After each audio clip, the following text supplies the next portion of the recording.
Assalamualaikum warahmatullahi wabarakatuh. Jadi ya, launching dari motor Yamaha NMAX Turbo ini lagi-lagi ya menunjukkan bagaimana nggak niatnya launching produk di Indonesia itu ya. Jadi kalau launching produk itu biasanya pabrikan itu akan berusaha memberikan informasi sebanyak-banyaknya kepada media. Tapi ya yang terjadi di Indonesia itu, jangankan untuk dapatkan slideshow-nya, untuk mendapatkan foto produk, untuk mendapatkan keterangan produk, itu saja sudah termasuk dipersulit ya. Karena kan ya namanya konsumen itu kan ya butuh ngerti detailnya macam-macam gitu ya. Harusnya kan gitu dari pabrikannya ya yang menyediakan. Tapi apa yang terjadi? Masyarakat itu ambil informasinya dari YouTuber, dari blogger, dari foto-fotonya blogger dan rekaman videonya YouTuber. Ya namanya YouTuber, namanya blogger. Apalagi kemudian kondisi pencahayaan tempatnya juga kurang ideal. Fotonya ya kadang kurang gitu loh. Yang lebih parah lagi adalah karena foto-foto produk yang ada di website resmi itu seringkali kadang ya komputer generated, jadi nggak real gitu loh. Kalau soal ini entah yang Yamaha, Honda atau manapun lah ya, podo males gitu loh. Fitur misalnya akselerasi, kenapa kok nggak ditunjukkan video resminya, misalnya akselerasi dari sini sampai sini gitu ya.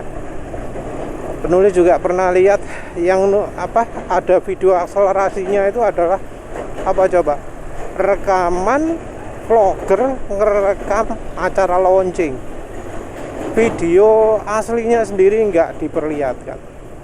Parah lah. Kenapa kok untuk informasi seperti itu kok dipersulit? Pabrikan ini beneran niat jualan produk atau gimana gitu loh? Karena kan harusnya mbok kayak BMW gitu ya, kalau ada rilis produk dari website resminya launching gambar-gambar resolusi tinggi, bisa di-download secara gratis gitu ya. Kan harusnya seperti itu. Kenapa kok Indonesia nggak bisa? Apa kurang space? Apa Yamaha atau Honda itu nggak kuat bayari hosting? Kan aneh itu ya. Karena ya rasanya ngundang satu orang pun ya dari media itu biayanya sudah cukup besar, sudah mampu untuk nutupi biaya hosting lah wis. Tapi kenapa naruh foto resolusi tinggi aja nggak bisa? Fotonya juga belum tentu yang bagus. Contoh produk Yamaha NMAX itu, gambar ngarepin gila nih NMAX itu tidak menunjukkan positifnya itu. Kuaco lah.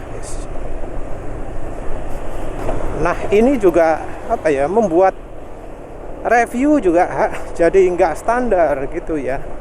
Jadi review itu jadi tergantung yang melakukan. Jadi yang dari media sini fokus ke sini, dari media ini fokus ke sini. Kadang beda dari maksud pabrikan. Nah itu kan aneh ya. Kenapa kok pabrikan menyerahkan bahkan presentasi pun ke medianya? Kenapa misalnya kalau dari pabrikan itu melakukan presentasi depan media, kenapa pabrikannya kok tidak merekam acara presentasi tersebut. Padahal dulu ya zamannya COVID itu wes keren loh ya. Zamannya COVID pabrikan itu kalau presentasi kan pasti direkam. Nah, mau yang media, mau yang orang biasa, jadi bisa lihat detail-detail secara lebih baik. Karena apa? Karena dilakukan pakai Zoom. Nah sekarang zaman sudah nggak COVID lagi, balik lagi awal. Konsumen nggak bisa lihat langsung, lihatnya adalah dari yang hadir itu ngerekam acara launching. Dan ya penulis sendiri nggak pernah lihat ada rekaman acara launching mulai dari nol sampai akhir gitu. Sengono acara launchingnya yang presenternya itu cuma sedikit-sedikit dah, wes yang dia ngomong oh lagi gini gitu ya. Itu pun nggak jelas. Ada penjelasan presentasi ya nggak jelas. Gambarnya ya dari jarak jauh. Monteng-monteng, gambar miring. Gambar ada yang kena bagian gelapnya, wes kacau balo lah. Kenapa gitu loh? Apa sih sulitnya dari pabrikan untuk rilis presentasi produknya ke publik? Apa sih sulitnya dari pabrikan itu nyewa kameramen khusus untuk meliput acara launchingnya mulai dari nol? Oh, YouTube gak bayar loh ya. Karek upload nang YouTube wes beres. Apa sulitnya dari pabrikan itu? Kacau lah wes. Untuk yang produknya Yamaha ini juga ada banyak pertanyaan-pertanyaan ya. Yang pertanyaannya itu dijawab lebih banyak di medsos yang lain, karena yo kurang ajar itu ya. Kenapa kok dari Yamaha sendiri tidak memberikan presentasi langsung ke masyarakat? Kenapa kok harus lewat perantara dulu ya? Jadi contoh soal perkenalan produk ECVT, coba lihat dari YouTube ono berapa channel coba yang bisa lihatkan secara detail. Gambar syuting jarak jauh, gambar miring-miring kurang jelas, bureng, dan seterusnya. Yang diinginkan kan konsumen bisa lihat dari dekat, oh gini gitu ya. Penjelasan soal YECVT bagian turbonya NMAX itu, kita harus lihat beberapa channel dulu baru oh begitu. Karena apa? Karena yang jelaskan itu juga ikut jelaskan channel-channel lain. Jadi jelaskan ini ke orang, yang kita tonton itu orangnya. Untuk tahu sebuah fitur kita harus lihat dari beberapa channel dulu baru oh paham ini. Kenapa kok nggak dari pabrikan nih? Soal kemampuan performa juga. Sing diomongno di website cuma beda 9 meter ketika akselerasi 0 sampai 200 meter. Kenapa kok nggak ada videonya? Susah ta upload video? Kalau ada videonya kan orang bakal lebih yakin. Apa memang itu bohongan sehingga ya hasilnya tidak di-share secara terbuka? Apa karena takut moro-moro dikritik, ini pantas saja menang, lawang yang pengendaranya satu kurus satunya gemuk, itu kan ya harusnya ya kalau misalnya niat buat presentasi menunjukkan keunggulan fitur ya langsung lah ono video nih, ono penjelasan nih dibuat jelas gitu loh. Kok gak niat sih? Kok seakan-akan nggak ada kemampuan untuk mempromosikan produknya sendiri. Kenapa kok mengandalkan ya dari yang lain-lain?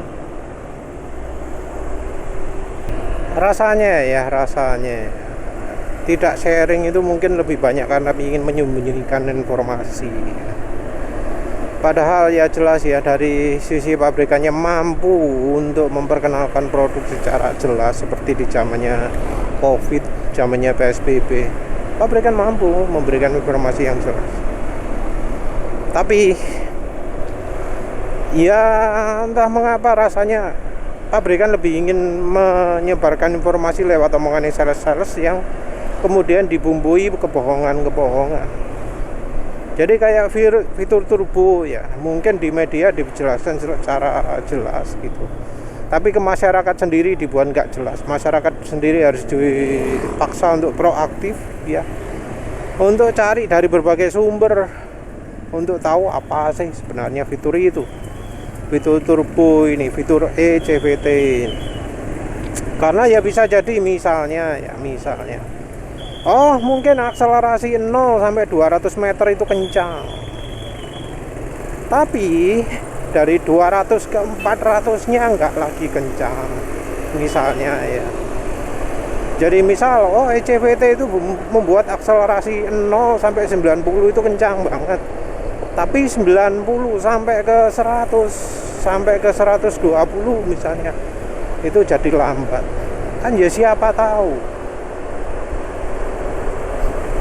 Nah kalau pakai video demo kelihatan cuma diuji pendek tok, kan jadi aneh. Karena selama ini uji itu nggak pernah pendek. Uji itu sampai piro? Sampai jarak setengah kilo, 1 kilo gitu kan ya. Kayak di Sentul kalau nggak salah jarak 900 atau 700 meter gitu. Nah di situ kan jadi ketahuan. Kalau ECVT cuma meningkatkan akselerasi pelan toh, nanti di akselerasi RPM tingginya ya jeblok nggak karu-karuan, yang ketahuan begitu didemokan. Tapi ya nggak fair juga ketika dari pabrikannya menyebutkan fitur bahwa 0 sampai 200 beda 9 meter. Karena ya cuma disebut unggulnya toh ya. Ngomong bandingkan dengan NMAX lama, nggak disebutkan kondisi bensinnya, nggak disebutkan kondisi pengendaranya. Kalau ternyata kemudian di masyarakat melakukan uji pakai bensin Pertalite,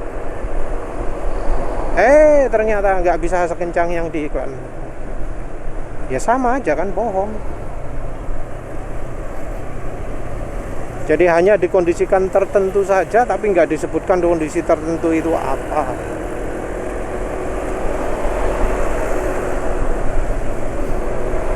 Entahlah. Ya penulis harapkan yang melakukan review ECVT nanti cukup cukup cerdas ya. Jadi ujinya tidak hanya 0 sampai 200 tok, tapi sampai 0 sampai 1 kilo. Itu bagaimana akselerasi ini. Kan ya gak enak juga kalau misalnya 200 meter pertama sangat kencang, tapi setelah itu ketinggalan jauh sekali. Soal fitur juga gitu ya. Soal fitur misalnya ya, yang tipe tipe Neo S itu apa bedanya? Taunya dari mana? Pingin lihat gampang caranya gimana? Kok gak ono ya? Kok seakan disembunyikan gitu. Kayak misalnya versi yang di atasnya Neo S, versi turbo. Nah versi turbo itu fiturnya apa aja? Kan sulit cari itu. Sengaja dibuat persulit ya, sengaja dibuat sulit banget ya. Tapi ya mungkin sudah karakter ya. Karakter dari Yombo Yamaha lah, Yombo Honda lah, serba rahasiaan, baik itu keunggulan, baik itu kelemahan dibuat tersembunyi, dibuat ya apa caranya orang nggak tahu, harus cari tahu sendiri. Memang budaya Jepang itu aneh ya, baik keunggulan ataupun kejelekan itu disembunyikan semua. Jadi orang nggak tahu apa keunggulannya, apa kejelekannya. Wis entahlah, memang ya namanya juga beda budaya ya. Ya penulis harapkan yang review nanti bisa lebih teliti yo. Wes apa maneh ya, wes lah itu saja. Terima kasih udah menonton. Assalamualaikum warahmatullahi wabarakatuh.